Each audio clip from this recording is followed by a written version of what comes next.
How are you guys doing? My name is Tyler Kinson. I'm a Liberty University student. I'm coming to you today with a PowerPoint presentation on the forces of flight. In case you can't tell, I'm majoring in aviation at Liberty University. And some of our assignments are going to require us to upload some videos to YouTube. So I thought, why not better time to just start my own YouTube channel, keep you guys updated with my flight training and just bring you along every time I fly. So some of the videos are going to be a little bit more boring than the other videos, such as this one. That's because it's a school assignment. But then other videos, it's just going to be flying, going to see what we're doing up there in the sky, what I'm learning that week. I'm going to try to upload, every week and keep something up there for you guys just to look at. So today we're doing this PowerPoint presentation on the forces of flight. So let's get right into it here. Put my mouse on the right thing here. All right. So every day, you're walking around. You might look up in the sky. You might see a plane flying. But do you guys really know what makes a plane fly? And if you don't, that's what I'm here to tell you about today. So there are four main forces that are acting on a plane while it's in flight. And they go as follows. It's lift, thrust, weight, and drag. Four main forces that are working on that plane while you're flying. Sure, wings keep the plane up in the air, but without the four forces, the wings wouldn't even mean anything. You could just not have wings if you didn't have the four forces. So what do these four forces do? Well, in this video, I'm going to talk about each one of them, go into a little bit of depth, and tell you guys. So stick around for the rest of this video, and we're going to dive into the science behind what makes a plane fly. All right, so first thing is lift. Oftentimes, if you go around and you ask somebody, hey man, what makes a plane fly? They're going to say lift. So everyone just assumes, lift is the only thing that makes the plane fly. But it isn't just lift that makes the plane fly. It's only one of the four forces that are getting the plane off the ground. So lift pulls the plane up into the sky, and this is achieved by air moving over the wings. So when air moves over the wings, the air moving on the top has less pressure than the air on the bottom. So the air has more pressure on the bottom, and it creates lift, which pulls the plane up into the sky. This is a pretty cool feat of science that's happening with pressure changes in the air and pulling this plane up into the sky. Next thing we want to talk about is weight. Weight is a force that acts in opposite of lift. They're kind of butting heads all the time. Weight is caused by gravity, and it's a force that wants to pull the plane back to the ground. Weight helps the plane land, and weight can be a really big issue if you were to overload a plane. That's one of the main reasons we do weight and balance checks, is to be able to make sure that we can get that plane off the runway that we're taking off of. Also, just to be able to check and see if the plane can accommodate the weight that we're even trying to hold in it. Sure, maybe it could get off of a long runway, but it's really going to be stressing the plane if you're overweight, and you don't want to be that. So next thing we want to talk about is thrust.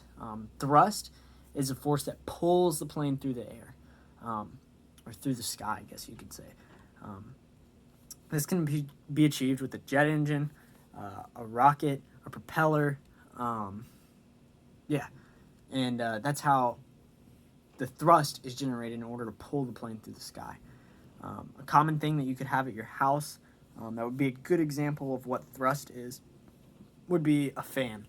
A fan pulls air in the back and it pushes it out the front to cool the room.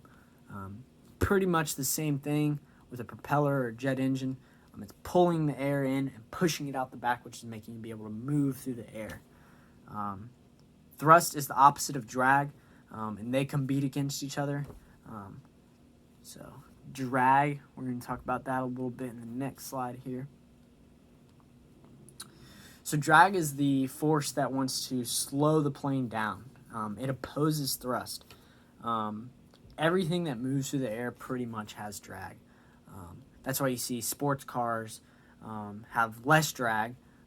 People that race bikes, they have really skinny tires, and they're wearing skin-tight suits to decrease the amount of drag they have. And planes, just like anything else, have drag. So when an airplane's coming into land, you have a lot of speed usually, and you need to slow down. So we use flaps, which help slow the plane down, and they increase the amount of drag that the airplane has. This really helps us to be able to land the plane safely. Flaps were an incredible invention to slow the plane down. So you could feel an example of drag, and kind of an example of what flaps are doing is when you put your hand out the window of a moving car and the air hits your hand and it pulls it back. It wants to pull your hand back. So when those flaps come down, it wants to pull the plane back, kind of like a parachute. That's why when your flaps are coming down, you have to add a little bit of pressure on your yoke and kind of push the nose down just a little bit, because you don't want the nose to pitch up too much. So it's pulling the plane up kind of, but it's slowing it down also. Next thing, so when you're in a straight and level flight, everything actually is in equilibrium.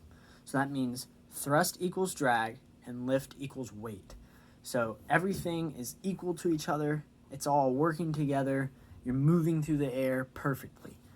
There's not one force that's outworking the other force. They're all perfect in sync, and you're just moving in a level flight across the sky. So this is oftentimes when you're cruising, you're at cruise altitude or cruise speed, and you're not changing direction. You're just on a heading, and you're heading to that heading. And that's when everything's in equilibrium. Things tend to get unequal when you change your speed, you change the direction. Things are going to start to get out of equilibrium, and one force is going to be stronger than the other force, which is obviously what you would want if you're trying to turn the plane or slow it down. So when weight and drag have a bigger impact than thrust and lift, then the plane goes down. So this would be an example of when you're landing, weight and drag are bringing the plane down to land.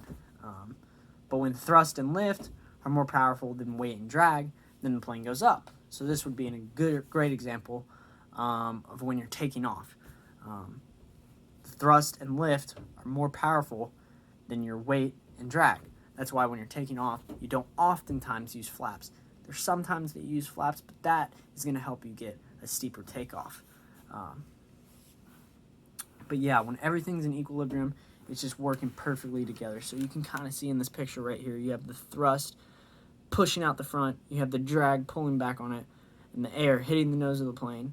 You have gravity wanting to pull the plane down, and you have lift pulling the plane up. Everything is equal, and that plane is flying in level flight.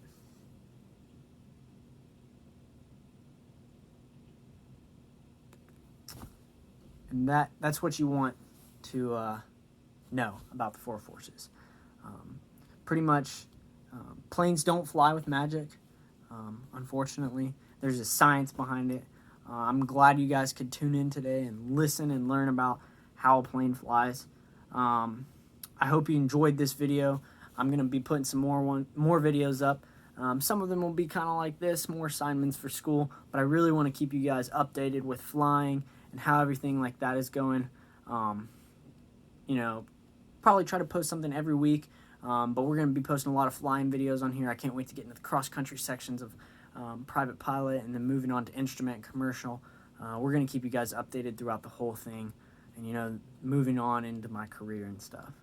So I really hope you liked this video. Please like and subscribe, and be on the lookout for the next video. Thanks, guys.